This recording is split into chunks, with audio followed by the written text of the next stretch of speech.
Eu errei. Eu errei.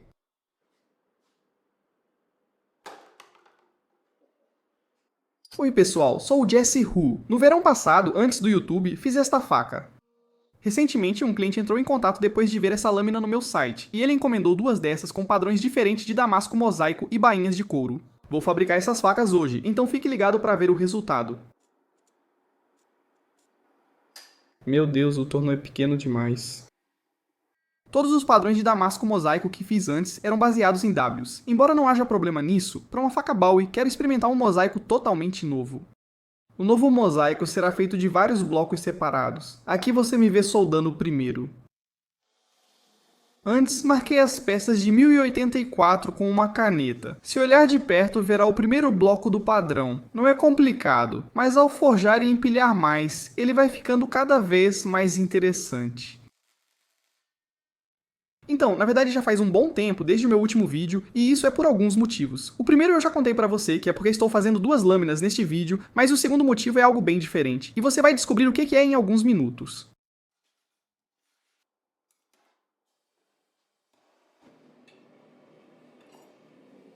Beleza. Esse é realmente o tamanho perfeito? Se eu colocar qualquer... Tipo, eu colocasse mais uma camada, não caberia. Mais uma vez, antes de fazer qualquer soldagem na forja, eu me certifico de mergulhar todo o meu tarugo no meu barril de Park 50. Se você não tiver Park 50, na verdade pode usar qualquer outro tipo de óleo. Pode usar querosene, pode usar óleo vegetal. Desde que ele queime e vire fuligem de carbono, vai funcionar.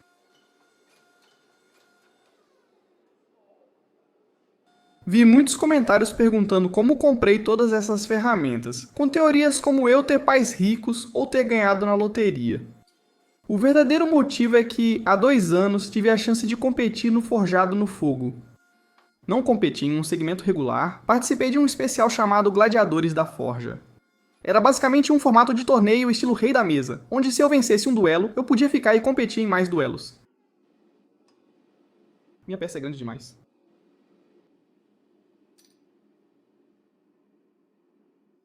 Mas eu competi nesse segmento e ganhei uma boa quantia de dinheiro. Com esse dinheiro, consegui montar toda a minha oficina como ela é agora. Eu não tinha nenhuma dessas ferramentas antes de participar do programa. Minha participação no Forged in Fire tem mais história, mas acho que ainda não é o momento de contar. Talvez, se vocês demonstrarem interesse suficiente, eu conte essa história em um vídeo futuro.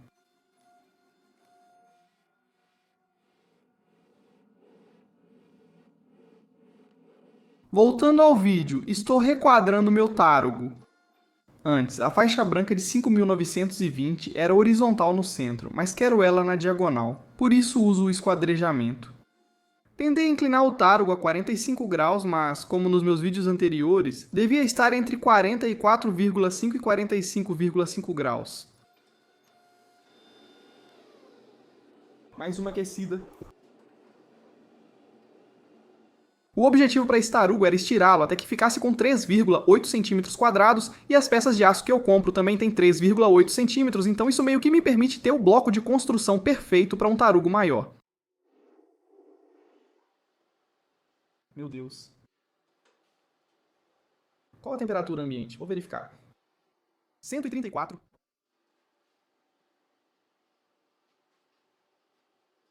Cento e 130. De jeito nenhum. Eu tinha uma piada pronta, mas esqueci.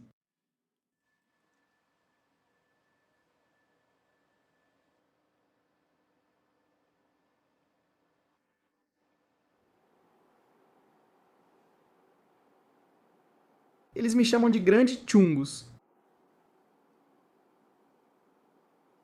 Minhas bochechas são grandes, não é ar nelas. Tirei meus sisos e fiquei afastado da oficina por semanas, mas já voltei. Após cortar o tarugo em 4, preparei a peça central para o próximo tarugo, usando o pedaço de meia polegada de 1084 que forjei e soldei antes. É a menor peça que já forjei e soldei, ficando até menor que minha vareta de apoio, o que achei estranho.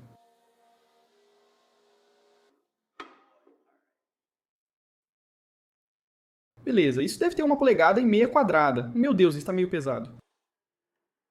4 quilos.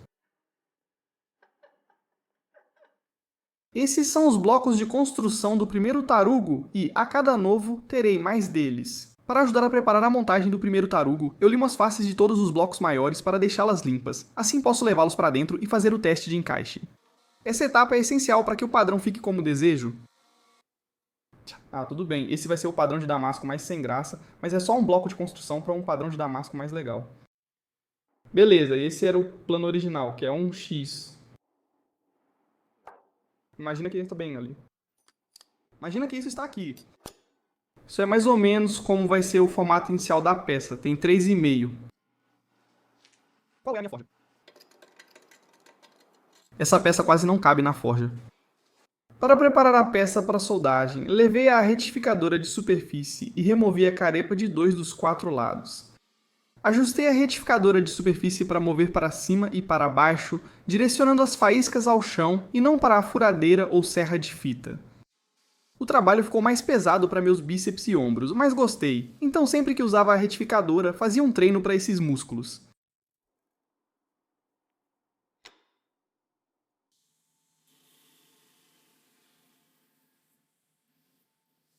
É possível soldar toda a barra de uma vez, mas não achei essa a melhor forma de fazer.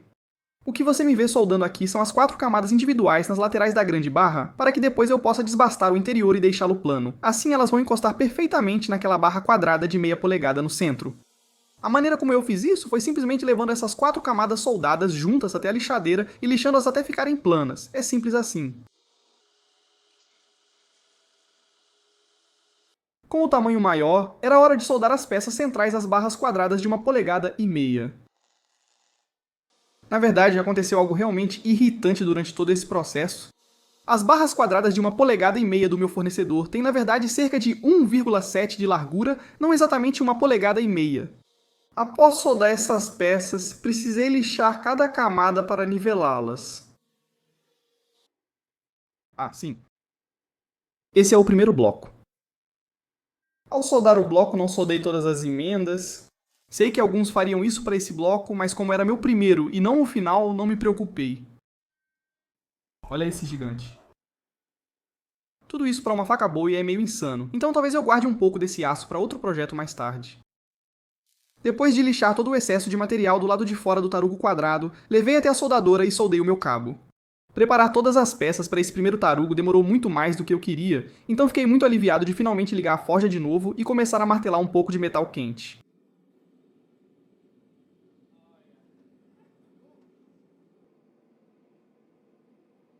Algo que eu já sabia antes de começar essa solda de forja era que o tarugo iria expandir, mas eu só não sabia o quanto.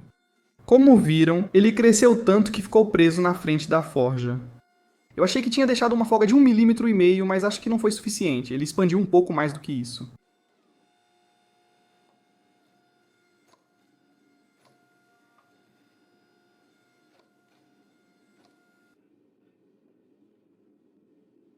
Acho que estamos bem. O que eu estava procurando ali era qualquer descoloração entre as partes separadas do bloco. Quando as duas peças de metal não estiverem totalmente em contato, haverá muita descoloração pela temperatura, já uma peça única de aço terá cor sólida em todas as linhas. Após escová-las, todas ficaram praticamente da mesma cor, mostrando que as soldas de forja estavam sólidas. Ainda não tenho uma teoria completa sobre como a agressividade da prensagem causa distorção do padrão. Usei matrizes grandes e planas para todo o tarugo e a distorção foi mínima, mas ainda ocorreu. Vejo pessoas como Salenstraub usando martelos e matrizes enormes de uma vez, e praticamente sem distorção. Pessoas como Kyle Royer usam grandes prensas hidráulicas para pequenas prensagens sem causar distorção. Então eu realmente não consigo entender a diferença entre o que eu estou fazendo e o que eles estão fazendo. Ao longo dessa construção, experimentei algumas coisas, mas ainda não cheguei a uma conclusão.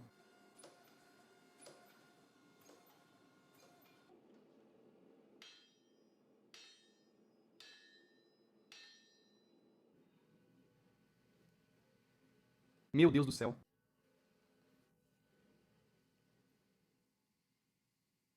Beleza, mais trabalho. É interessante, estudo em Michigan e enfrento os invernos lá, mas moro no Arizona no verão, então meu corpo quase nunca entende o que está acontecendo. Basicamente, sempre que eu forjo no Arizona, eu tô suando pra caramba o tempo todo. Eu tento ficar do lado de fora o máximo que posso pra ajudar a aumentar minha resistência ao calor, mas de vez em quando eu realmente preciso entrar, como você viu ali.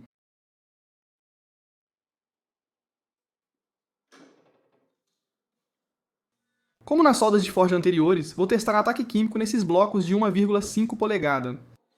Dessa vez, decidi levar as faces até a lixa de 120. Vamos conferir a primeira versão desse padrão.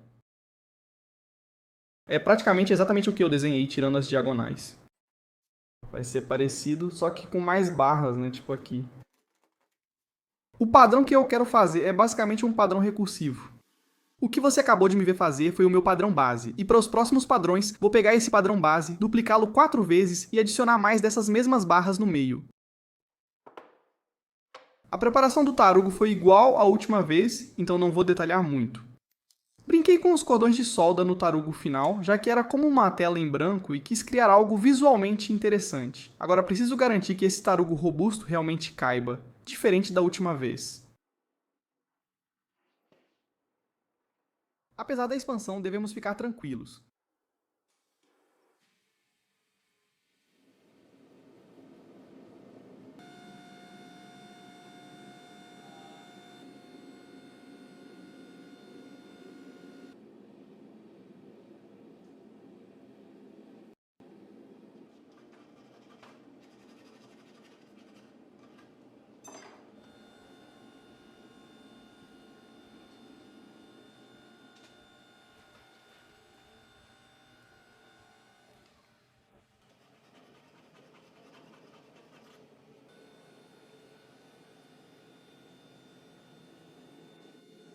Lembra quando falei que aquele texto na tela era o mais incrível que já fiz? Acho que já me superei. Isso poderia ter sido muito ruim, quase estragou o projeto inteiro. Então, na verdade, eu não sei se as matrizes quadradas são muito melhores do que as matrizes planas grandes para fixar as soldas nesse tipo de bloco, mas decidi usar as matrizes quadradas mesmo assim e depois passar para as matrizes planas. Foi realmente interessante, acho que tive alguma distorção radial por causa das matrizes quadradas, porque acho que os lados das matrizes quadradas pressionam mais o centro do bloco do que os cantos. E também usei as matrizes quadradas de forma muito mais agressiva desta vez do que nunca usei antes, então isso também pode ter contribuído para isso.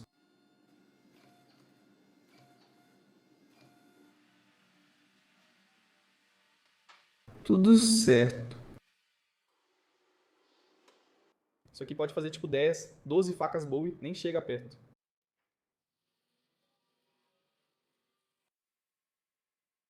Deve ficar legal, mas não deve nos surpreender totalmente.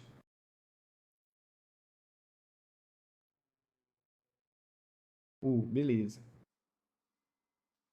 O padrão já está ótimo, mas falta um passo recursivo. Depois disso, vou dividir em 4 partes. O problema dos passos recursivos é que demoram bem mais do que se espera. Costumo fazer 2 soldas de forja por dia para mosaicos, incluindo a preparação das barras, mas desta vez consegui apenas uma por dia devido ao trabalho extra, para não me esgotar. Minhas matrizes planas grandes na prensa hidráulica são só de aço macio. Quando comprei elas, eu tinha a opção de pegar em H13 também, que é um aço muito mais resistente, mas eu achei que não precisava porque as matrizes eram muito grandes. No entanto, conforme continuo usando essas matrizes de aço macio, as frentes das matrizes realmente se desgastam muito mais rápido do que a parte de trás das matrizes. Então isso significa que quando eu pressiono, na verdade não está pressionando de forma paralela. Se eu refizesse, escolheria matrizes de H13, não as de aço macio. Certo, espero que isso esteja bom.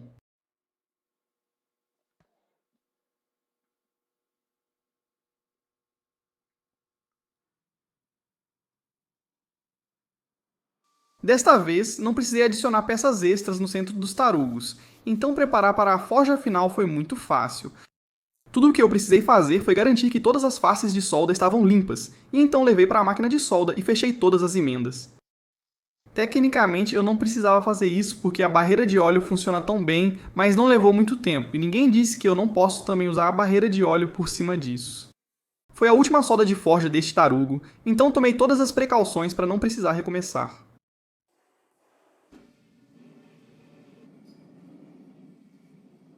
Lixei um pouco as cordas de solda nas laterais para evitar contaminar meu aço com aço doce. Se deixasse as cordas intactas, elas afundariam mais no tarugo, dificultando a remoção e distorcendo o padrão. Mesmo achatadas, ainda estavam profundas, e precisei de tempo para removê-las totalmente.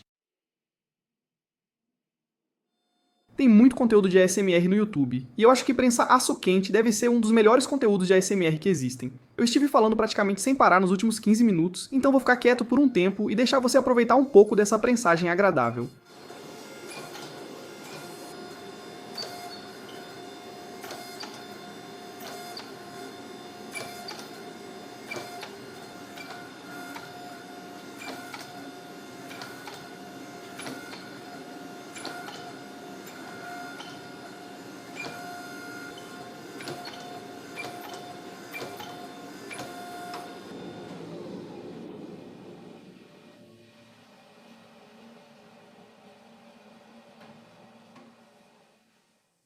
Então isso é o máximo que consigo desbastar na superfície, seja qual for a quantidade. 11, certo, vou me dar 10,5. Isso aqui é mosaico suficiente para fazer uma espada longa completa, nem é brincadeira. Com meu padrão final agora totalmente forjado, era hora de começar a preparar para retificar a superfície e depois cortar em ladrilhos. O ângulo em que vou cortar meus ladrilhos é de 35 graus. Não sei se é o ângulo ideal, mas vi muitos artesãos usarem e sigo assim, sem decepções até agora. A seção transversal é retangular e não quadrada porque ao inclinar um retângulo, ele vira um quadrado. Já um quadrado inclinado vira um retângulo comprido, distorcendo o padrão. Uma das coisas que decidi fazer diferente ao cortar este bloco em peças foi marcar cada uma delas à medida que eu as cortava.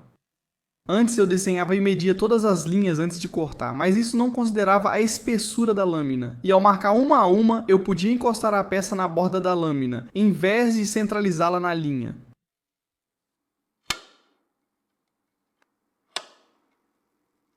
Minhas peças já tinham quase a mesma espessura, mas ainda queria retificá-las para garantir que ficassem planas. A serra de fita corta bem reto, mas deixa pequenas saliências irregulares que podem não estar totalmente planas. Eu me certifiquei de usar uma lixa de granulação mais fina para garantir que não removesse muito material muito rápido e para conseguir um acabamento superficial bem bom.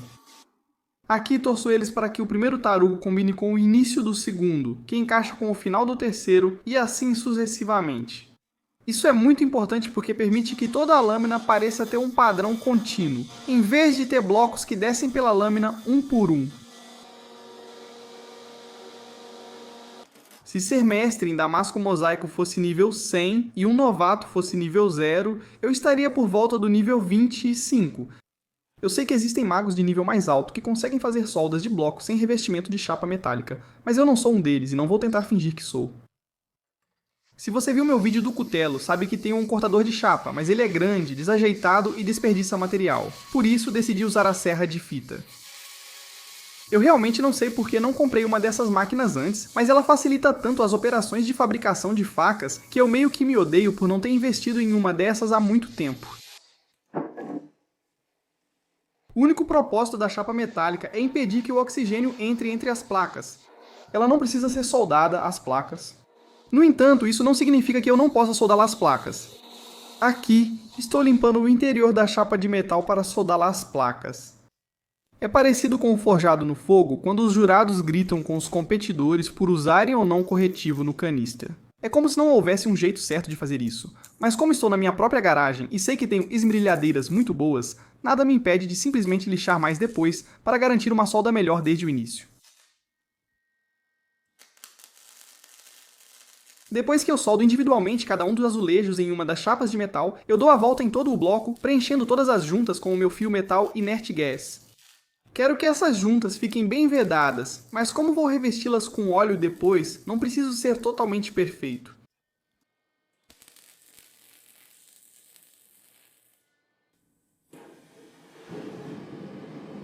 No início do vídeo, falei que faria 2 bowies, mas só mostrei o progresso de um até agora. Se eu mostrasse todo o processo dos 2 bowies, o vídeo teria 4 horas, e não quero isso. Então, no canto superior direito, vou mostrar a imagem de mim fazendo a solda em mosaico do primeiro bowie. Este aqui é na verdade o segundo bowie. O primeiro bule foi feito de um padrão damasco em mosaico que criei há muito tempo, mas ainda não tinha forjado em lâmina. Não vou mostrar esse padrão agora para ser surpresa mais tarde no vídeo, quando fizer a gravação com ácido.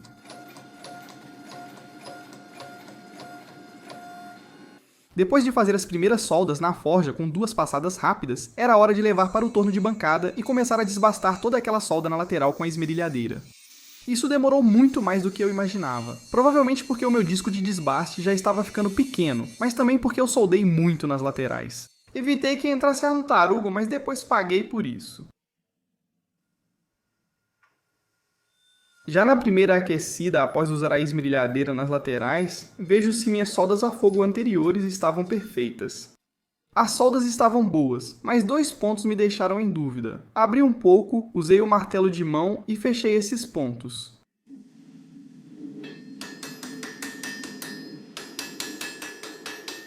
Aprendi que ao consertar uma solda a fogo com martelo de mão, é mais importante bater rápido do que forte. Se você bater forte demais e suas soldas a fogo não estiverem firmes, pode acabar desmontando o seu tarugo, mas se bater mais leve, você remove toda a carepa e cobre uma área maior, então é uma situação vantajosa. Após confirmar que não havia falhas de solda no meu tarugo, isolei o reforço e o espigão da lâmina. Usei minhas grandes matrizes planas embaixo e as de estiramento em cima. Isso fez com que a parte de baixo permanecesse plana em relação ao dorso, e a parte de cima fosse realmente a que estava sendo deslocada. Isso se assemelha à técnica de meio dentro, meio fora com martelo e bigorna para isolar os ombros, mas é mais rápido por ser uma prensa. A técnica básica é a mesma. Após reduzir o espigão para caber nas tenazes, levei ao torno e cortei o cabo com a esmerilhadeira.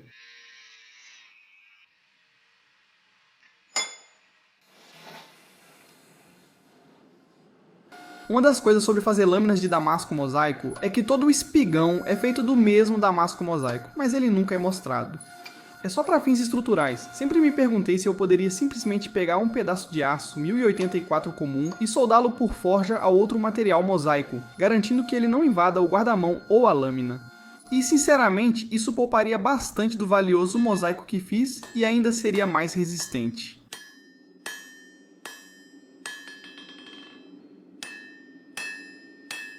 Nunca vou conseguir entender completamente porque tantas pessoas implicam com o jeito que eu seguro meu martelo. Muitos dizem, Jesse, você segura muito em cima, desperdiça energia e prejudica os pulsos. Mas penso que meu martelo sobe e desce tão rápido quanto o dos que seguram mais atrás. Fazemos o mesmo trabalho e ainda protejo o tendão do meu pulso. Será que realmente perco algo? Terminei a espiga, agora vou focar em forjar o formato da faca Bowie. E a primeira coisa que faço para isso é forjar a ponta, mas o objetivo não é deixá-la com uma ponta afiada. Com o damasco mosaico, é importante não distorcê-lo muito. Estou tentando deixá-la com cerca de 2 a 2,5 cm de espessura na ponta. Vai parecer grande e blocada, mas o resultado final da lâmina terá um padrão mais uniforme na ponta e menos distorcido.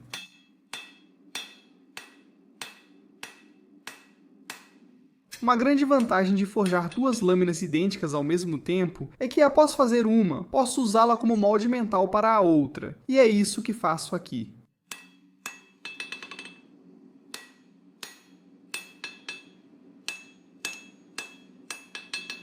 No mundo da cutelaria, muitos dizem que forjar fino reduz esforço e desbaste depois. No entanto, isso não se aplica necessariamente a todas as situações. No meu caso, ainda há revestimento de aço macio fora da lâmina, só removendo depois no desbaste. Se eu forjasse bem fino e fizesse todos os biséis, o aço macio chegaria ao fio da lâmina, e não quero isso. Se eu deixá-la bem grossa, posso fazer a têmpera assim. O problema de lâminas finas na têmpera é que entortam muito, e não quero lidar com isso usando um aço tão caro e demorado.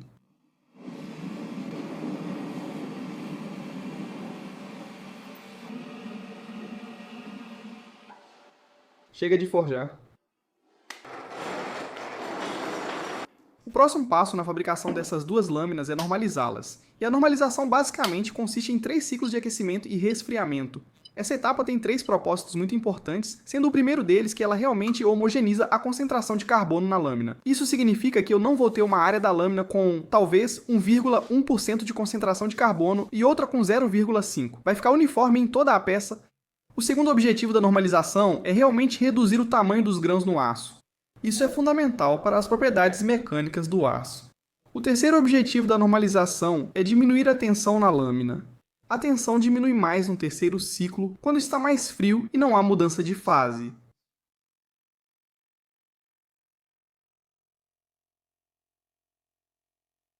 Com as lâminas normalizadas, leve-as à retificadora para remover o revestimento de aço macio. Se eu temperasse a lâmina com o aço macio ainda nela, provavelmente acabaria abrindo-a ao longo do comprimento. O motivo disso acontecer é que quando você tempera o aço macio, ele praticamente não muda de volume, mas se você tempera o aço endurecível, ele aumenta ligeiramente de volume. Se algo no centro aumenta de volume e as partes externas ficam imóveis, surge grande curvatura e provável rachadura.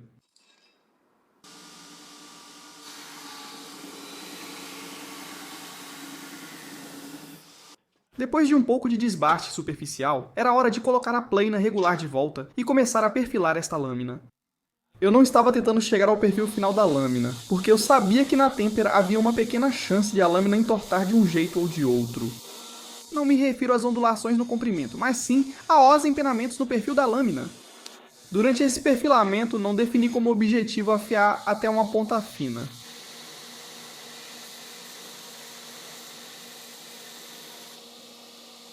Antes da têmpera, queria perfilar a transição do espigão para o ricaço e a lâmina. Na minha opinião, essa área de transição aqui é a mais importante para o perfil real do Bowie. Se você tivesse uma Bowie meio torta com ricaço perfeito, eu preferiria isso. Um Bowie perfeito com ricaço torto e espigão ainda mais estranho. Para diferenciar aço doce de alto carbono, use uma esmerilhadeira e observe as faíscas. Se essas faíscas explodirem em pequenos fogos de artifício no final, você pode ter quase certeza de que o aço com o qual está trabalhando não é aço doce ou aço de baixo carbono. Sei que dá para fazer um gráfico com a porcentagem de faíscas que explodem em fogos de artifício comparando com as que não explodem para estimar o teor de carbono, mas, na prática, só dá para saber se o aço é de alto ou baixo carbono. É difícil especificar exatamente quanto carbono. Um dos benefícios de retificar a superfície das minhas lâminas antes de fazer qualquer desbaste é que terei duas superfícies perfeitamente paralelas que posso usar como referência. Posso praticamente garantir que a linha que acabei de riscar, indicando o centro do fio, está perfeitamente no centro da minha lâmina em relação a tudo o que deveria estar. Se eu não desenhasse essas linhas e apenas olhasse ao longo do fio da lâmina para garantir que estava reto, eu poderia garantir que está reto. Não posso garantir que o fio está centralizado na lâmina, por isso riscar a linha me ajuda a conferir a centralização. Então esse estilo de desbaste é na verdade bem diferente do estilo de desbaste que eu normalmente faço. Normalmente, eu gosto de começar os bisês exatamente no ângulo em que eles vão ficar quando estiverem prontos. Aqui estou começando com um ângulo obtuso e de forma breve. E isso significa que estou colocando muito mais pressão nas lixas do que estou acostumado. Se eu usasse uma lixa nova de 36 grãos de forma agressiva, ela seria destruída e eu perderia cerca de $20. Sabendo disso, comecei com uma lixa de 36 grãos bem gasta e depois troquei para uma lixa de 36 grãos nova.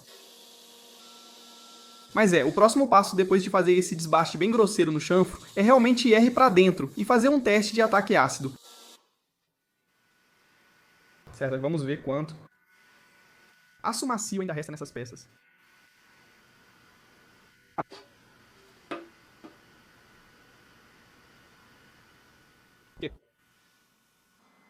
O legal da gravação de teste é que eu posso... Você pode ver falhas na solda. Em ambas as facas há uma pequena falha de solda. Está no lugar perfeito porque pode ser removida ao lixar. Esse ponto claro eu... Não sei por que está claro, mas isso normalmente indica um pequeno defeito de solda, geralmente no canto da peça, o local mais comum. Sinto que tenho sorte ao fazer facas. Se fosse uma Bowie normal, sem o desbaste de adaga, esse defeito seria impossível de remover. Mas como estou trabalhando no desbaste de adaga, é bem fácil tirar, então não sei.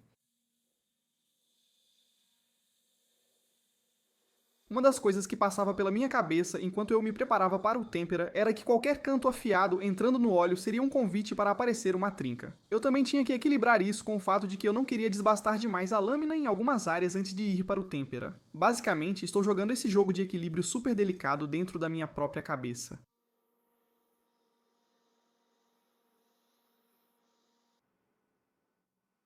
Há um universo onde tudo dá certo e outro onde as duas peças quebram e preciso recomeçar.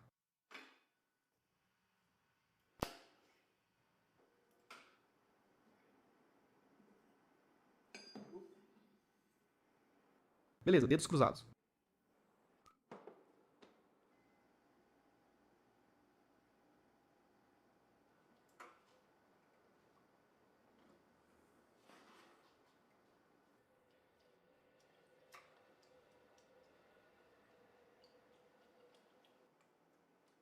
Acho que isso foi muito bem. Acho que vou direto ao forno.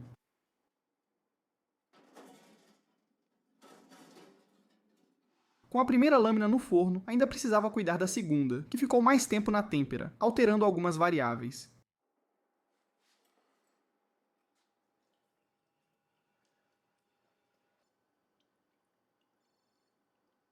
Você pode apertar o botão. Agora nós esperamos. Depois que o forno esfriou para cerca de 150 graus Celsius, eu coloquei os dois lá dentro para 2 ciclos de 2 horas a 218 graus Celsius. A retificadora de superfície não deixa as peças planas, mas sim paralelas. Então, antes de usar a retificadora de superfície, eu preciso garantir que está plano. Após o fiasco no último vídeo, decidi endireitar minhas facas apenas com este pequeno martelo de carboneto. Se você é um ferreiro, isso funciona exatamente ao contrário do que você pensaria intuitivamente.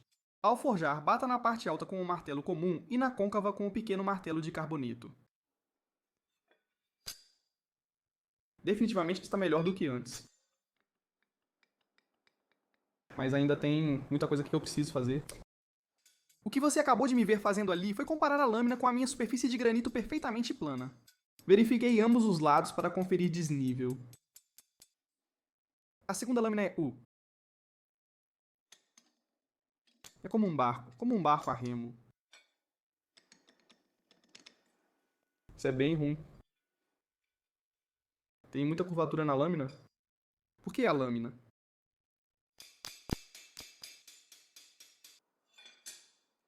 Próximo o suficiente para o desbaste superficial.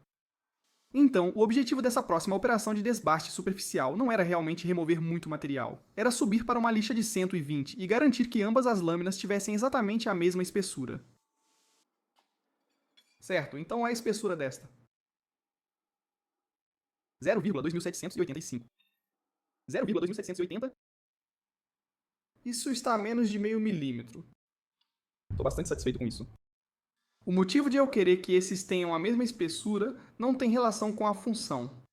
Meu cliente pediu 2 facas iguais. Se eu entregasse facas com espessuras diferentes, sentiria que não estaria atendendo ao pedido. Seguindo o tema de fazer 2 facas idênticas, prendi as duas juntas para garantir perfis iguais.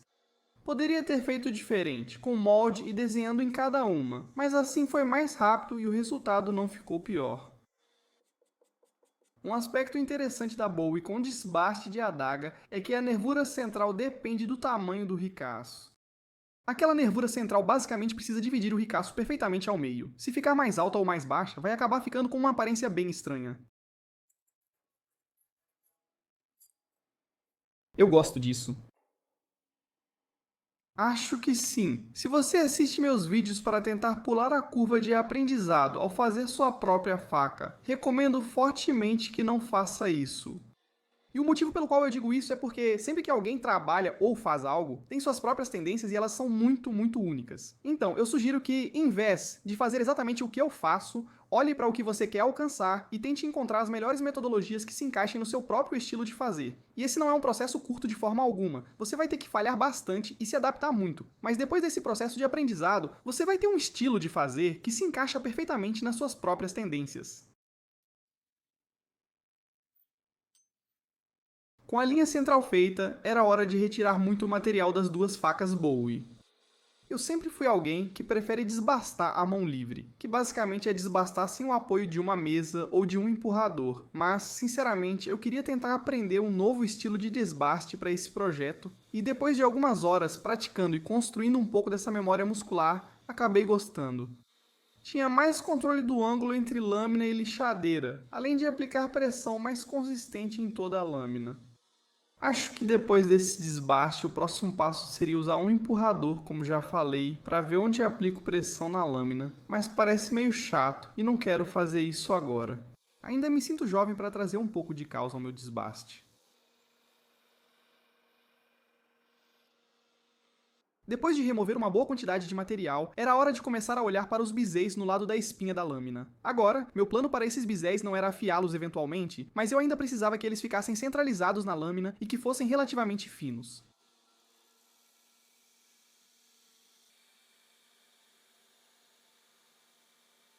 Tenho mais um semestre de escola, o que significa que não vou conseguir fazer vídeos entre setembro e dezembro deste ano, mas a partir do ano que vem, vou realmente me dedicar ao YouTube em tempo integral.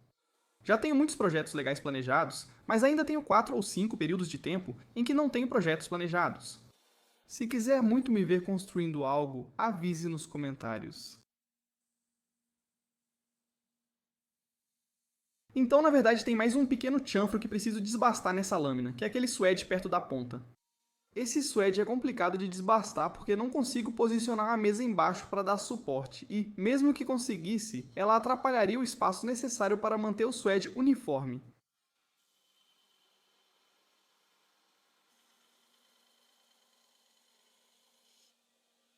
Quando fiquei satisfeito com o aspecto daquele suede, foi hora de voltar minha atenção para os chanfros principais. Deixei material ao lado do ricaço para, quando a espessura estivesse quase pronta, ajustá-los perfeitamente. Preciso que fique com 10 milésimos, agora está em cerca de 50.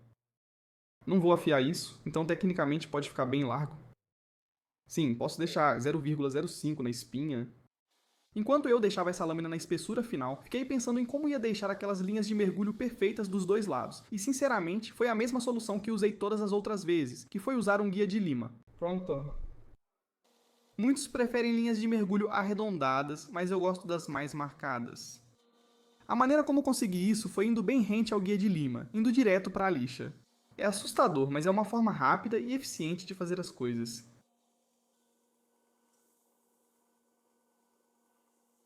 À medida que me aproximo da reta final na última parte de desbaste desta lâmina, preciso garantir que vou limpar todos aqueles pequenos ângulos que ninguém realmente pensa.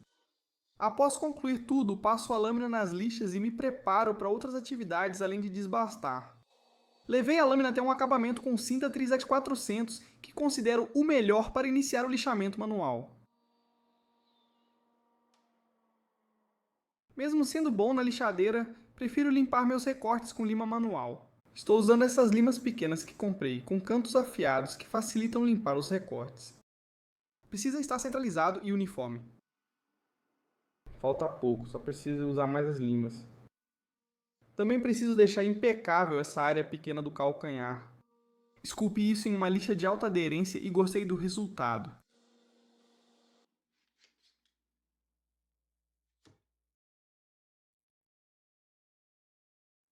Eu me sinto como o Big Chungus de novo. Então, na verdade, eu não estou lixando toda a lâmina à mão agora, estou apenas lixando o ricaço à mão, isso porque a próxima coisa que vou fazer é ajustar a minha guarda. E para garantir que o encaixe da guarda fique perfeito, eu preciso ter uma área bem plana para verificar se está perfeito. Estou usando meu guia de limas novamente para garantir que a parte de trás do meu ricaço fique perfeitamente plana. Esse pode ser o passo mais importante para garantir que a transição entre a guarda e a própria lâmina não tenha nenhuma folga. Outra coisa legal que estou fazendo aqui é que estou realmente desbastando o espigão para que fique mais fino do que o ricaço. Limar um canal perfeitamente paralelo dos dois lados é muito difícil, então com essa margem de manobra não preciso ser perfeito.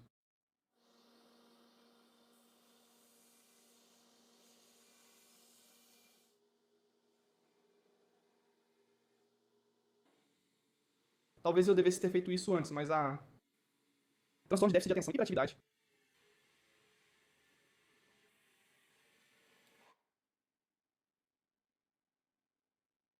Talvez seja ruim eu não fazer esboços. Eu preciso calcular visualmente quanto material usar para bloquear. Eu quero algo, tipo, algo assim. Isso sobe um pouco. Uns 7,5 centímetros de material vão servir. Espero que essa lâmina consiga cortar aço inoxidável. Acho que não está cortando. Espero que isso funcione. Acredito que minha serra de fita horizontal corta aço inox, mas a lâmina estava um pouco cega. Uau, isso levou uns 7 anos. Levei a guarda à lixadeira e removi as superfícies ásperas para encaixar no meu espigão. Sei que há ferramentas melhores, mas a lixadeira de cinta é a melhor que tenho. Uau, é mesmo uma polegada. Para me preparar para furar os buracos para o encaixe do meu cabo, marquei uma linha central ao longo do comprimento da peça, e também uma linha marcando onde o centro do cabo deve ficar no comprimento. Era muito importante que eu colocasse essas marcas exatamente onde elas precisavam estar.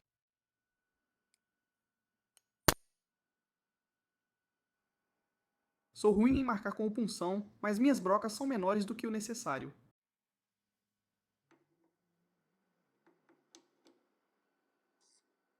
IH, agora não consigo mais ver o furo. Como eu disse antes, eu usei brocas menores de propósito para essa operação. Fiz isso porque, com um encaixe menor, posso lixar até atingir o tamanho ideal para meu espigão. Sei que meu espigão já é menor que o guarda-mão, mas quero que meu trabalho seja o mais preciso possível para encaixar sem folga. Não vai se mover e é fácil de colocar e tirar. Espera, isso na verdade é... isso é insano. Quantas vidas mais, meu Deus. Eu sempre reclamo que as coisas demoram, mas foi a primeira vez que senti que algo realmente levou várias vidas. Eu quero um moinho, mas também não quero invalidar todo o trabalho que as outras pessoas têm que fazer.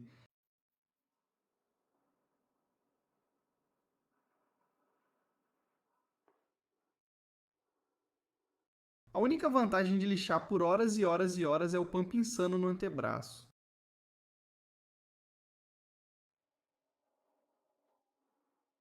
Eu estou praticamente perfeito na parte da frente. Mas na parte de trás eu estou longe de estar perfeito, então... Vamos resolver isso, certo? Não sei por que não pensei antes, mas tenho uma Dremel Micro e brocas de carboneto, então uni as duas coisas e agilizei um pouco.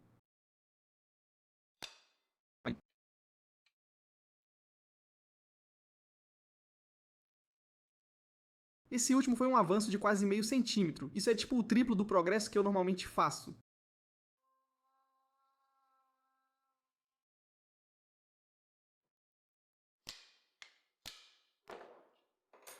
Isso basicamente encaixou, mas também é o começo da parte difícil.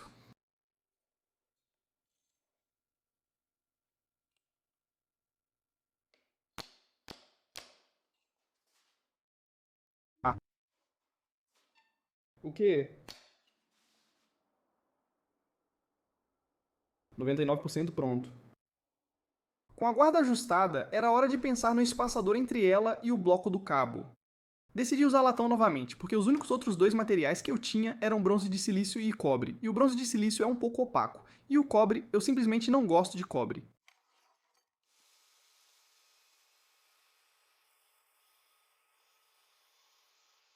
Uma coisa que eu sempre faço questão de fazer antes de qualquer marcação ou furação é garantir que minha peça esteja o mais plana possível. 0,766. Queremos que esse slot tenha, quanto era mesmo, 0,766? Isso significa que essa distância é 0,352. O que é isso? Ok. 0,381. Vamos marcar isso. Veja como sou detalhista nos meus cálculos. Percebi que assim lido com menos variáveis depois, além de ser muito satisfatório trabalhar com esses decimais. Mas depois que eu risco todas as linhas, sei exatamente onde preciso marcar com punção central, e isso também reduz ainda mais as variáveis quando eu for furar depois. Optei por não usar fluido de corte, pois o latão era tão fino que a broca nem esquentaria.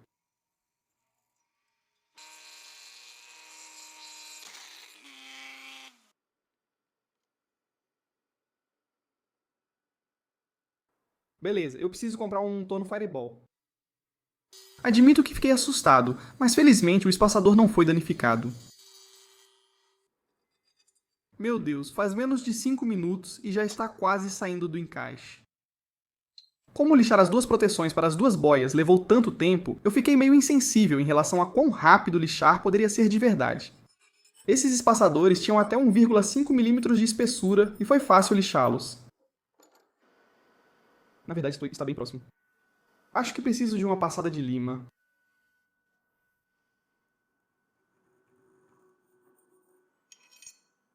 Aí está. Para os cabos, vou usar este belo bloco de coar encaracolado. Parece listras de tigre e lembra aquelas coisas de infância que mudavam de imagem quando você girava. É isso que você veria nessas curvas. Para o outro bloco, usarei este aqui, chamado guide. Eu usei no boi que você viu antes, mas com curvas bonitas e fechadas. Não precisa estabilizar porque tem muita resina. Com meus materiais para o cabo escolhidos, era hora de dar uma limpada neles na lixadeira e deixá-los prontos para fazer o encaixe. Preciso garantir que as minhas faces estejam perfeitamente em esquadro e que a superfície esteja perfeitamente plana.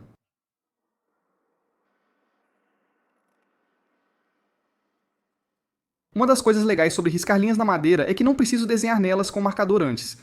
A madeira simplesmente se solta. Acho que temos um pequeno problema.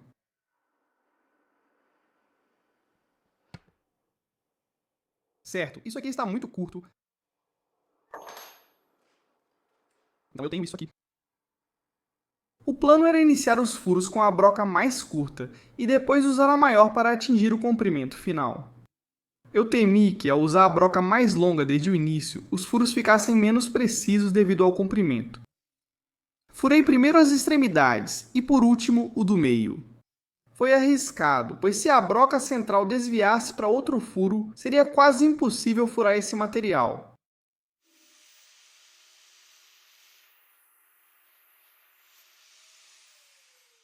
Para saber a profundidade ideal, medi a nova broca com o espigão e marquei uma linha com caneta permanente.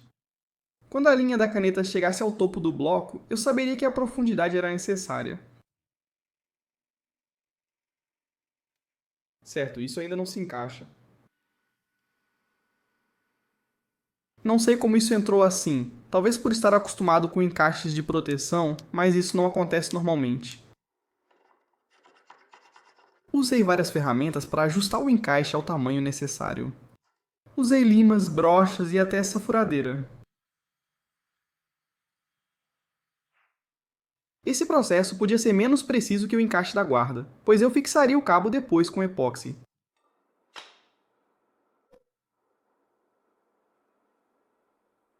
Depois de 9 anos de trabalho.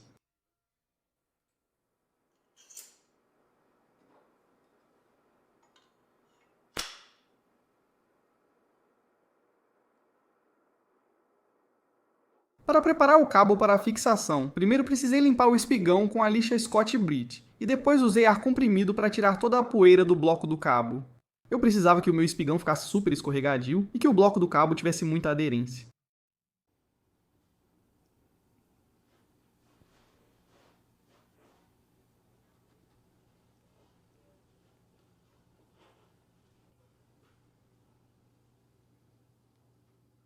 Mesmo lixado com Scotch-Brite, o epóxi grudaria no espigão. Por isso preciso cobrir o espigão e outras peças que tocarão o epóxi com vaselina. Já ouvi falar de outras pessoas que usam coisas como cera em pasta ou cera de abelha, mas eu sempre usei vaselina e nunca tive problemas com isso.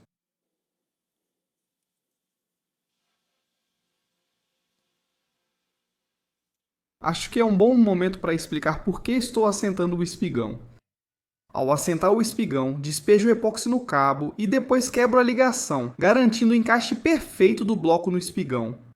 Isso vai me permitir moldar o cabo depois, com a guarda e o bloco do cabo juntos ao mesmo tempo, e eu não vou precisar me preocupar com nenhuma folga.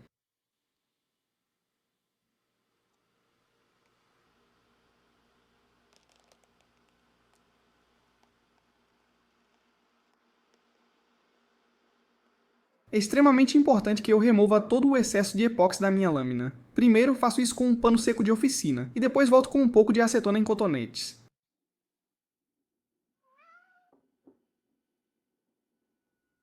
que você quer?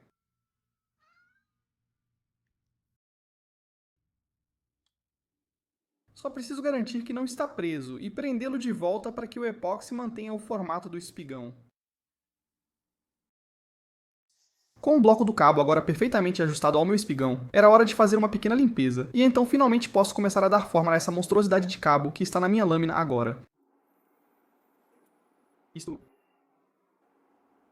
é onde isso precisa começar.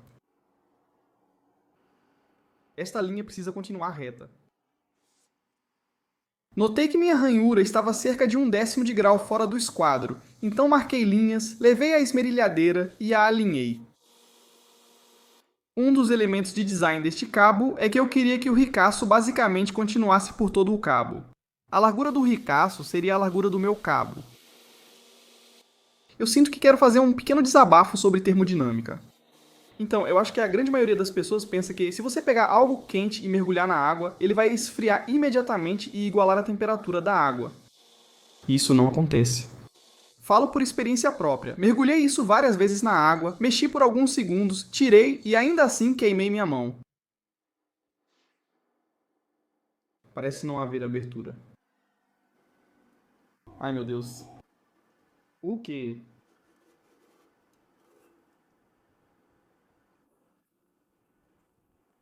Espera, como? Não sei como o meu coletor de pó ficou tão entupido. Sei que lixo aço carbono e a proteção é de inox, mas mesmo assim, cara. Com a proteção pronta, era hora de ajustar meu bloco de madeira. O que eu estava fazendo ali? Era igualando o nível da largura da proteção e riscando linhas na lateral da madeira para saber como deixar o bloco alinhado. Preciso que a superfície fique perpendicular à lâmina para modelar o cabo depois. Nessa fase eu já podia modelar o cabo, mas após muito tempo na lixadeira, preferi fazer uma pausa e lixar a lâmina à mão. Aprendi na Blade Show com amigos que minha técnica de lixamento manual é bem ineficiente. Segui alguns conselhos, fiz um novo bastão para lixar a mão e isso acelerou muito o processo. Meu Deus. Eu consigo ver o progresso acontecendo. É assim que cuteleiros de verdade se sentem? Eles lixam a mão e veem o resultado? O que realmente mudou no que faço agora em relação ao que fazia antes? Agora eu uso só uma camada de lixa com meu suporte de lixar a mão atrás dela. Eu costumava enrolar minha lixa de mão com a lixa quantas vezes eu conseguisse, porque eu queria economizar tempo trocando a lixa. Isso faz com que uma lixa fique atrás da outra, deixando tudo mais macio e exigindo menos trabalho dela. Está mais rápido, mas ainda parece devagar. Toda a minha determinação mudou.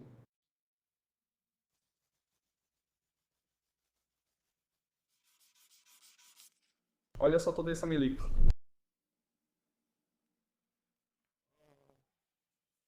Eu preciso de dedos novos, ombros novos, bíceps novos, costas novas, core novo, cérebro novo. Dá pra perceber que no final eu já estava perdendo um pouco a paciência, mas o lixamento manual é algo que precisa ser feito. Eu não sei se isso é considerado sacrilégio pra, tipo, mostras de alumínio, mas... se eu fizer algo assim, então, tipo... aqui só tento garantir que minha guarda tenha o formato de S. Não sei se é o melhor jeito, mas foi o melhor que encontrei.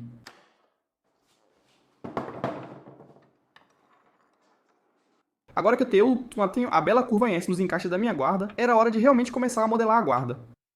Primeiro, tirei cerca de 1/10 de polegada de cada lado da guarda. Desenhei algumas linhas paralelas porque não conseguiria fazer isso a olho. Medi antes e o material da minha guarda tinha cerca de 1 polegada de largura, o que é muito largo para quase qualquer guarda.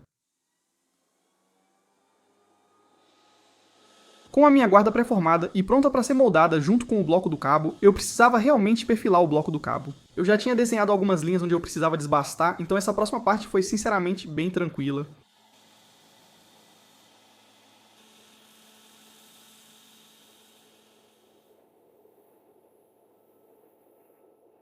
Enquanto perfilo esse cabo, vou falar sobre o tempo necessário para gravar as narrações de cada vídeo. Acho que a melhor maneira de fazer isso é simplesmente te contar quantas eu gravei para o meu vídeo da Kanata. Eu gravei 812 faixas de narração separadas. Algumas ficaram ruins, outras boas, mas gravei 800, o que é insano. Neste vídeo já estou na 878, mas admito que estou meio sem prática e às vezes tropeço nas palavras.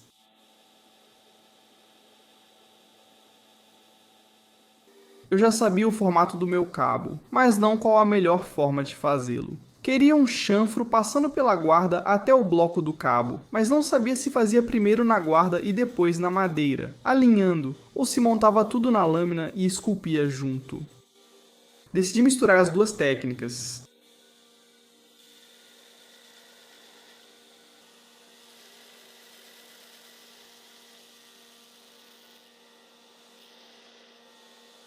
Agora que dei forma inicial à guarda, prefiro modelar o bloco de madeira já com a guarda na lâmina, tudo junto, para ver o fluxo das linhas. Há algo interessante sobre cintas afiadas ao lixar madeira ou metal. Se usar uma cinta nova e afiada para lixar metal, depois não conseguirá lixar madeira com ela. Se lixar madeira antes, ainda pode lixar metal com ela. Ao lixar madeira, é importante usar uma cinta afiada para cortar, não queimar a madeira. Ao usar primeiro no metal, os grãos se desgastam, gerando mais calor e aumentando a madeira queimada.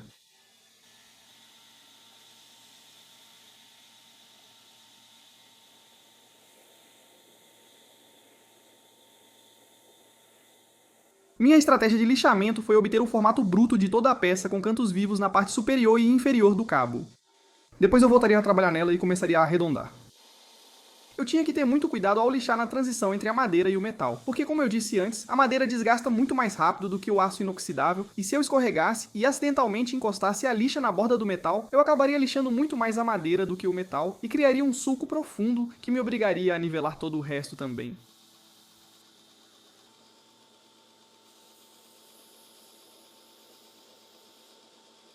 Certo, então antes de arredondar qualquer um desses cantos, acho que quero ajustar essa linha. Esse ângulo aqui deveria ser praticamente o mesmo que esse aqui atrás, e esse está bem mais alto do que esse.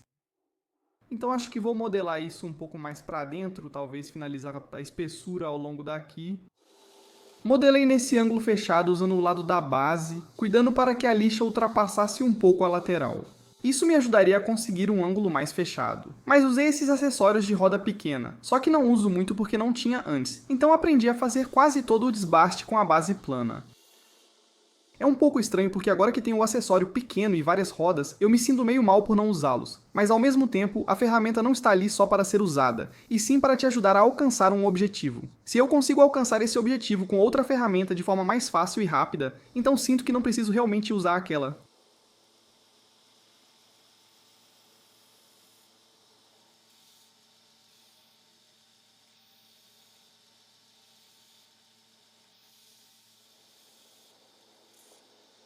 Vou colar o espaçador embaixo da proteção com super cola. Tem quase nenhuma folga. Há uma folga de 1 milésimo de polegada, o que já é demais para um ajuste perfeito. Conforme continuo na minha jornada de fabricação de facas, sinto que tem algumas coisas que começaram a me incomodar cada vez mais. O espaçador se movia tão pouco que mal dava para ver, só sentir, e isso era algo com que eu lidaria bem há um ano. Mas agora, como estou tentando criar trabalhos cada vez melhores, eu realmente não podia deixar passar, então usei aquela super cola para garantir que ele não se movesse. Não se preocupe, depois lixei para nivelar e não atrapalhar a conexão com a guarda. Tenho muita confiança com a lixadeira, mas não consegui dar à guarda o formato final desejado. Levei para meu torno Fireball e usei limas para limpar as linhas. Já devia ter passado de 20 a 30 horas nessa bancada fazendo vários trabalhos de limagem e, sinceramente, já estava pronto para terminar. Esse lado é muito mais fácil porque sou destro. O outro lado é tão estranho, tão desconfortável. Eu queria ser ambidestro. Mas isso talvez tornasse a vida fácil demais. Quando fiquei satisfeito com o formato das minhas abas de proteção e com o quão finas estavam, levei de volta para a lixadeira. Desta vez, usei correias de Scotch-Brite em vez das abrasivas. Deixei riscos profundos na guarda com a lima, mas essas correias podem ajudar a removê-los e facilitar o lixamento manual.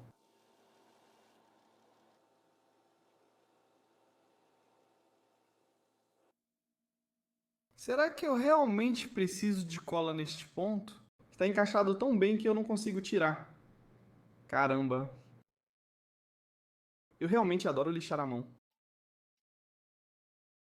Sou eu que estou dizendo isso ou é... Eu ouvi isso em algum lugar no YouTube? Estou lixando manualmente as faces da guarda, pois o lixamento final será feito à mão após tudo colado e pronto. Queria finalizar o acabamento manual da lâmina até 600 grãos.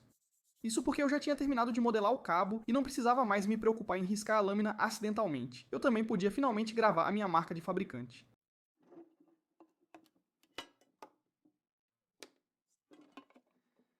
Mais uma vez, essa é uma parte bem satisfatória, então eu vou ficar quieto por um tempo.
Claro, vamos escurecer.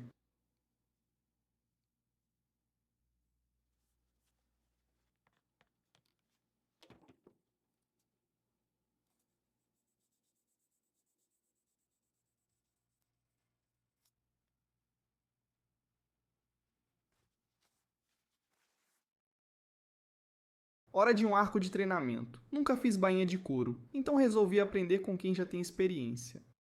Meu nome é Bife e não consigo evitar mexer nas coisas. Mas e se você não trabalhasse e me desse toda a atenção? Esse é o Matheus, meu grande amigo, dono de um ótimo cachorro e excelente fabricante de facas. Vou aprender a fazer bainhas com ele, então não deixe de conferir o Matheus na Aaron Creative Company no Instagram. Uma das primeiras coisas que conversamos foi sobre o design das bainhas. Descobri vários tipos de bainha que eu desconhecia, então optamos por fazer uma bainha preta, removível pelo lado direito do cinto. Não sabia que existiam bainhas para destros ou canhotos, achei que todas eram iguais e usáveis de qualquer lado. O primeiro passo na fabricação da bainha é desenhar o contorno da lâmina. Depois isso será recortado e transformado em molde para traçarmos os contornos das peças de couro necessárias. Então é isso, eu vou cortar reto, assim eu vou arredondar um pouco. Então para a bainha vão ter duas peças principais que ficam do lado de fora, mas também precisamos de duas peças menores que vão ser tipo o recheio do sanduíche, e elas vão ajudar a proteger a costura de ser cortada quando você puxar a faca, além de dar um pouco mais de espessura para a bainha. Cuidado com seus dedos ao fazer isso. Eu tenho 10. Eu sei que você tem 10. Eu realmente preferiria que você fosse embora com todos eles. Usamos discos de corte redondos para remover o material e depois tesouras para cortes mais precisos. Agora, essas tesouras não eram aquelas tesouras escolares genéricas, não eram aquelas frágeis que mal conseguem cortar papel. Essas eram tesouras robustas, feitas para couro. Mas foi aí que percebi que o couro é realmente resistente. Eu precisei de toda a força dos meus dedos para cortar, mesmo só um pouquinho. Só para comparar, é assim que fica quando o Matt corta o couro. E como você pode ver, nem parece que tem algo no caminho, parece que é só papel.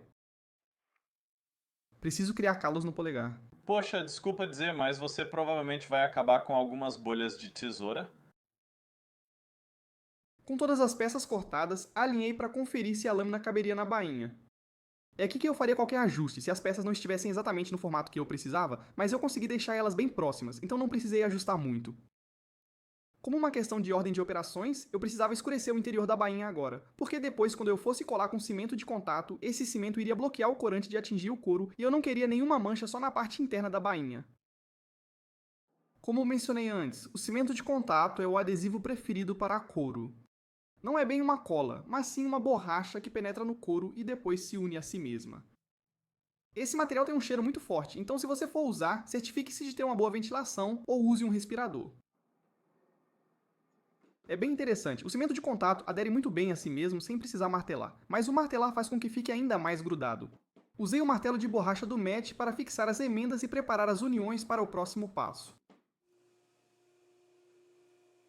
Para o próximo passo, eu realmente levei as peças coladas até a lixadeira de cinta e lixei as laterais até ficarem planas. Isso foi desconfortável, pois era como dar a pele de uma vaca a uma queimadura de asfalto permanente.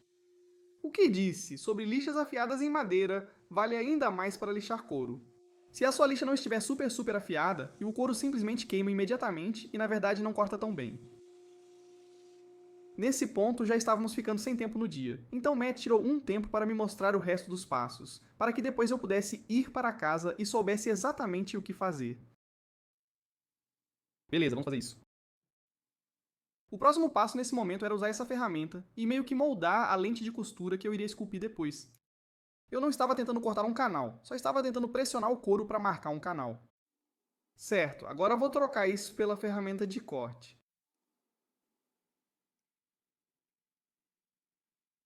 Este sulco que estou entalhando tem vários propósitos. O primeiro é só para eu saber onde preciso furar mais tarde, mas o segundo é que a costura tem uma certa espessura, e estou removendo o material para que quando eu for costurar depois, a costura não fique muito alta fora do sulco.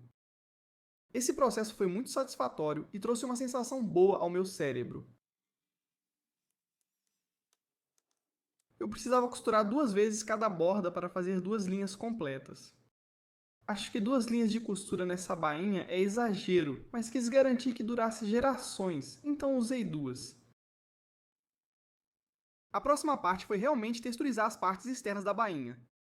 Desmonto porque preciso de um apoio rígido para texturizar a peça. Ainda está meio pegajoso, né? O que é bom.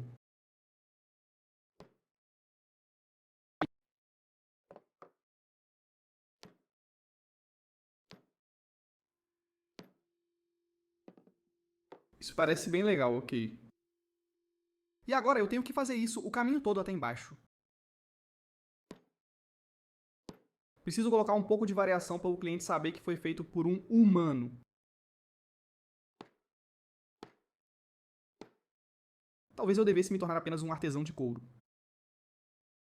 Bolsas Gucci feitas em casa de $10.000. Se fossem caseiras, não seriam Gucci, mas...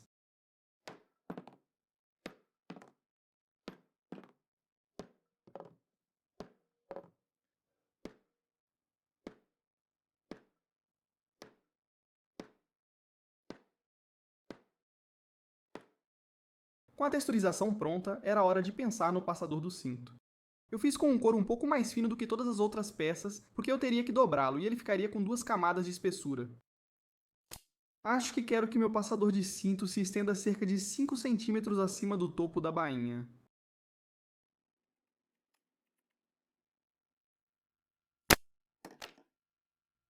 Quero combinar com o formato da bainha, mas isso é besteira.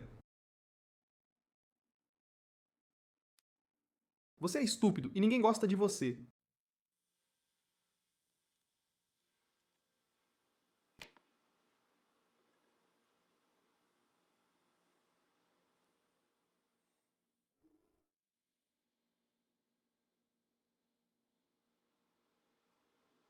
Mano, eu aguento 170 e não consigo abrir isso.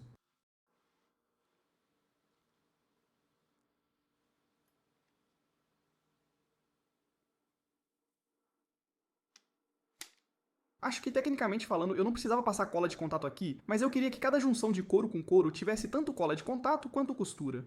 Espero que isso aumente a durabilidade da bainha.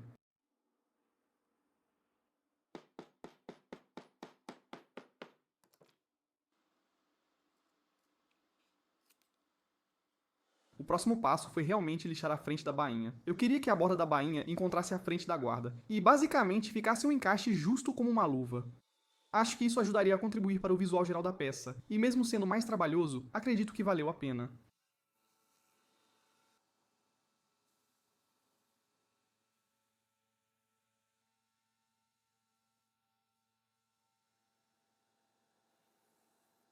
Certo, depois de um pouco de aparar, espero que tenha ficado melhor. Ah, é disso que a gente gosta. Beleza, porque a bainha vai ser preta. Nós vamos usar tinta marrom.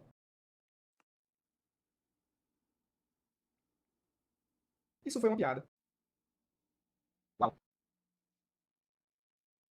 Precisava garantir que todas as peças fossem tingidas antes de costurar. Isso porque estou usando linha encerada, e a cera realmente resistiria ao corante. Isso cheira muito bem. Não cheire. Não, estou brincando. Acho que o que eu faço é pegar um pouco disso e esfregar na lateral.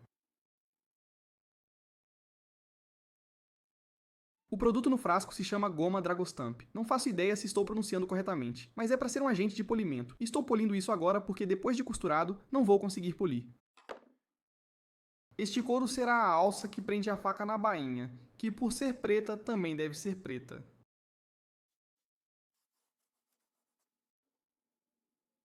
Quando eu passar creme de carnaúba, tudo vai brilhar mais, então não precisamos nos preocupar agora. Por enquanto está com acabamento fosco, entendeu? Acabamento fosco. Eu me orgulho dessa. Gostaria de aproveitar esse momento para pedir desculpas por todas as piadas ruins que fiz nos últimos 5 minutos. Acho que quero culpar isso por inalar a cola de contato, mas não sei se essa é uma desculpa muito ruim. Mas enfim, voltando à construção, eu finalmente ia começar a aprender a alça na própria bainha. Primeiro, usei um lápis e brinquei um pouco com o layout. Depois passei cola de contato nas duas peças, bati uma na outra e finalmente pude começar a costurar as peças juntas. Definitivamente, eu não sou um artesão de couro, mas também sei que muitos dos meus espectadores provavelmente podem ser artesãos de couro. Então, se vocês tiverem alguma dica para me dar nos comentários, por favor, comentem. Eu quero aprender o máximo que eu puder. Eu errei. Eu errei. Essa ferramenta que estou usando aqui se chama furador de costura. É o que faz o furo para os pontos passarem depois. Eu tenho 2 desses furadores, na verdade. Tenho um com 4 dentes e um com 2 dentes. O de 4 dentes serve para furar de forma eficiente e fazer mais furos de uma vez. Mas o de 2 dentes é melhor para curvas apertadas. Porque isso é mais difícil do que eu esperava. Essa ferramenta é a sovela de costura. O furador faz furos, mas não atravessa o material totalmente. Preciso voltar e empurrar a sovela em cada furo antes de costurar. Isso aqui é super encerado, meu Deus. E é resistente. Para me preparar para a costura, peguei essa linha encerada e passei por essas agulhas feitas especificamente para costura em couro. Também comprei um cavalete de costura para poder segurar a peça enquanto costurava. O padrão de costura que eu estava usando era na verdade muito simples. Eu só usava uma ponta da linha, passava pelo buraco, e depois usava o outro lado e passava pelo mesmo buraco. Eu segurava os 2 lados e apertava o máximo.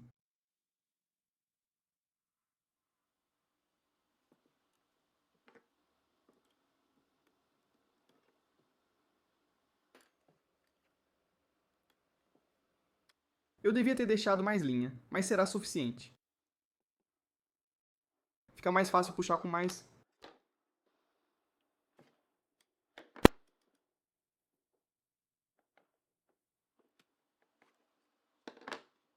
Quando cheguei ao último ponto, na verdade eu ia voltar pelo ponto anterior e basicamente fazer uma camada dupla de pontos.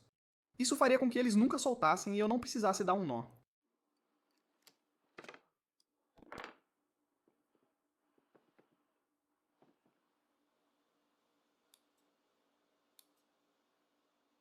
Com a alça agora costurada, era hora de costurar a presilha do cinto.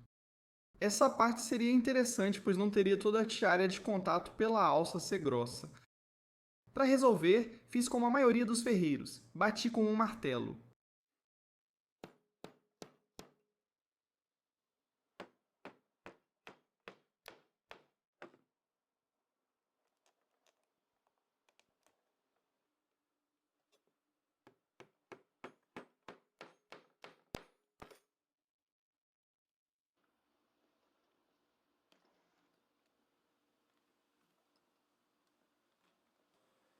Sim, vai ficar muito legal. Quero ficar com isso. Com o passador do cinto pronto, comecei a pensar no fechamento. Precisei furar um lado da bainha, mas era fundo demais para o furador funcionar direito. Talvez tenha usado errado e danificado um pouco, mas consegui fazer o furo. Agora eu posso simplesmente girar esse cara aqui e apertar bem forte para que ele não fique solto. Ficando muito para fora. Pelo que aprendi, não é só um buraco, é preciso um pequeno corte acima dele.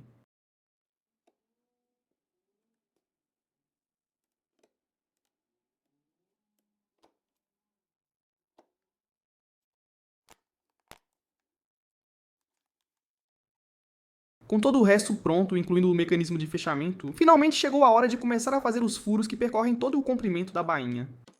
Precisava garantir que os furos fossem perfeitamente perpendiculares à bainha, pois um pequeno desvio poderia causar problemas.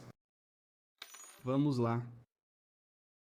Tudo bem, hora de costurar individualmente cada buraco. 5 já foram. 6 já foram. Na verdade, já faz 10 anos que comecei a fazer esses buracos na porrada. Ah, e agora tem um no meu dedo. Tudo bem. Vamos começar. Sempre pensei que minhas mãos tinham pele grossa e calos ideais para trabalhos manuais. Mas depois de fazer toda a costura, posso dizer com certeza que minhas mãos são basicamente feitas de gelatina. Eu não sei como as pessoas conseguem fazer isso. Mesmo com as luvas, minhas mãos ficaram com marcas vermelhas. Após a primeira de 4 linhas de costura, elas ficaram tão sensíveis que não consegui puxar mais nenhuma.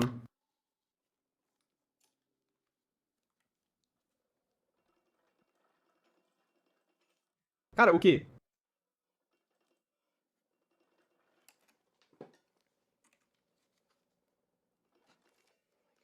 Meu Deus, cara, como isso é possível?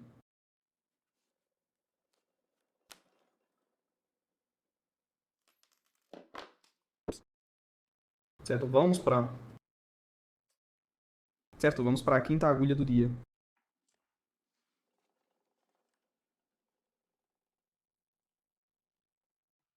Legal. Após costurar a fileira interna fora da câmera, levei a lixadeira e limpei as bordas novamente antes do polimento final.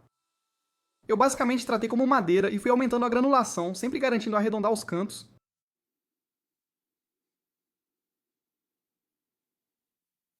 Após tingir as bordas de preto, apliquei mais goma traga-canto e usei a madeira para polir todas as bordas. Eu fiz questão de ir com calma aqui porque realmente acho que essa borda brilhante ajuda a contribuir para o visual geral da peça. Estou tão empolgado que faltam palavras. Olha só isso. Após terminar a segunda bainha fora das câmeras, foco agora na lâmina. O que estou fazendo aqui é, na verdade, me preparando para incrustar um pouco de cobre no meu cabo. Isso vai fazer com que, mais tarde, quando eu colocar meu pino de aço inoxidável na lâmina totalmente colada, eu não precise furar o aço. Só preciso furar o cobre, que é bem mais fácil e macio. Eu diria que isso está bem preso aí. Após nivelar o cobre com o cabo, finalize o lixamento manual da lâmina e prepare-se para a gravação. Só estou limpando a lâmina com detergente comum. Antes usava desengraxantes e acetona, mas não eram totalmente eficazes. Já o detergente funcionou 100%. Tudo certo. Eu estou meio nervoso. Temporizador de 2 minutos.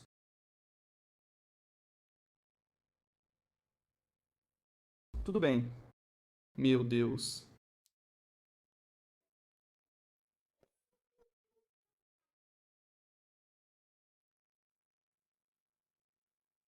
Espera, vou neutralizar. Caramba, eu mandei bem, nossa. Se você lembra, esse é o padrão que não fiz recentemente, mas há um ano. Ver o padrão final em uma lâmina assim foi indescritível. Na época queria um padrão de explosão simples, mas na penúltima solda de forja adicionei barras grandes e brilhantes de 15 e 20. Isso ajuda a enquadrar as explosões, que parecem um pouco onduladas no geral, mas cada uma fica incrível individualmente. Depois de lixar todos os óxidos, fui para minha segunda corrosão. Não vou mostrar muito desse aqui, porque tenho certeza que todos vocês estão muito curiosos para ver como é o outro padrão. Dedos cruzados de novo.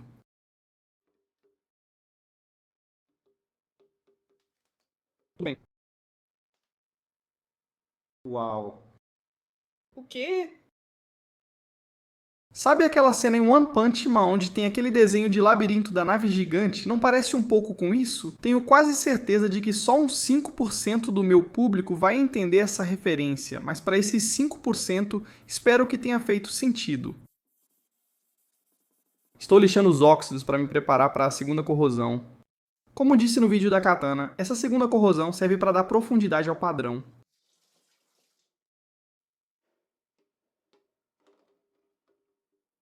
Como será que ela vai reagir? Uau, nossa. Vou contar uma história engraçada. Após a segunda corrosão com ferro, vem a do café.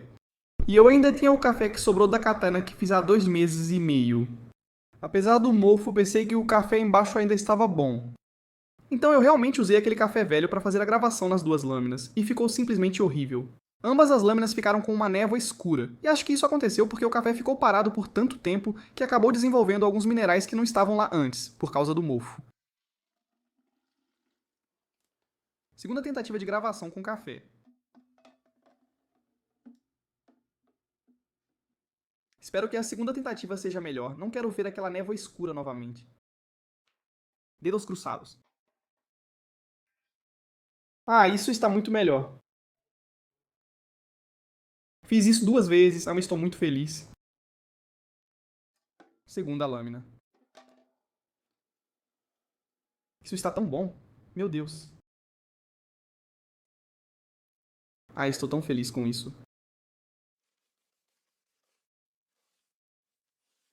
É interessante, tipo, com o café você consegue uns tons escuros muito bons e uns claros muito legais, mas também tem esse tom meio marrom, alaranjado, e se eu fizer só essa parte aqui, você pode ver uma grande diferença. Com o acabamento final nos padrões de damasco, era hora de finalizar a faca. Para proteger esse acabamento, usei pano de oficina e fita crepe verde para criar uma mini bainha. Como teria que prender a faca depois, coloquei um pano grosso na ponta para não danificá-la. Para me preparar para a colagem, eu coloquei um pouco de acetona neste copo aqui e me preparei para limpar todas as superfícies que seriam coladas depois.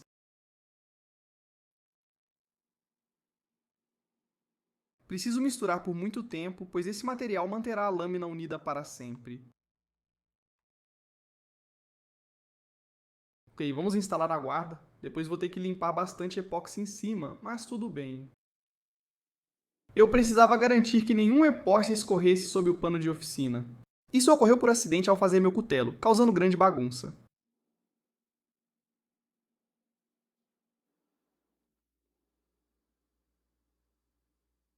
Como eu já tinha ajustado o encaixe do espigão antes, foi realmente difícil encaixar o bloco do cabo no espigão na colagem final. O encaixe era tão justo que o epóxi mal conseguia sair do cabo até a superfície e ir para o lixo.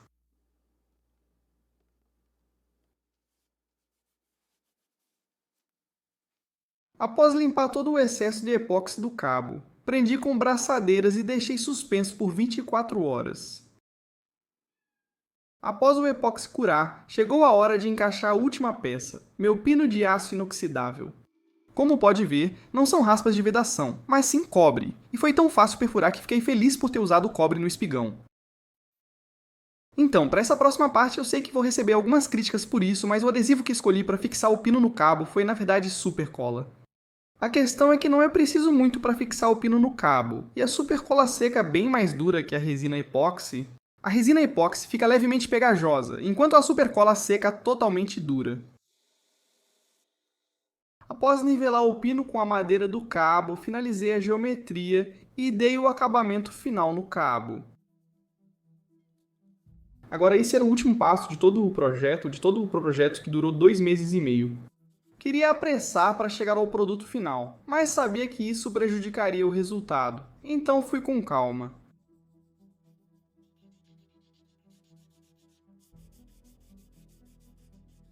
Foram muitos fatores que tornaram esse projeto um dos mais difíceis da minha vida. Conseguir o ajuste e o acabamento de uma lâmina que eu faço no nível que eu quero já é difícil, mas conseguir que duas lâminas irmãs fiquem exatamente no mesmo nível de ajuste e acabamento foi muito mais complicado. Apesar disso, estou extremamente satisfeito com o resultado de ambas, e estou animado para finalmente apresentar a vocês o par de facas Bowie em damasco mosaico.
Aí está.